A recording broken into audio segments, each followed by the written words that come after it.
One of the foundational passages for the Israelites and for the church today is that this discipleship model, if you will, is ultimately the responsibility of parents. That, and it's not just something that we're going to do on Sunday. It's not something that we're going to do on Wednesday nights.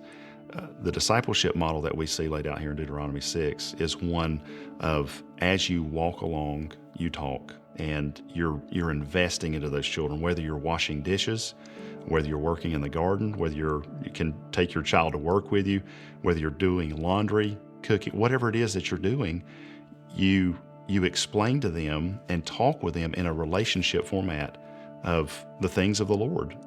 God's beauty and handiwork is everywhere.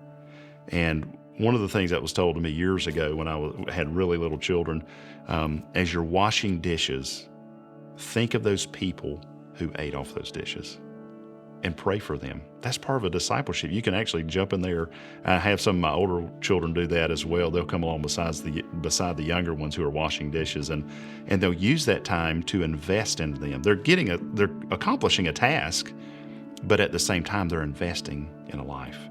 And those relationships are really amazing. And so, as fathers, it's easy to get really busy with being task-oriented, but we really need to see everything that we do as an opportunity to invest into our children and to invest that it's a discipleship. It's what it is. We're walking with them. We're talking with them.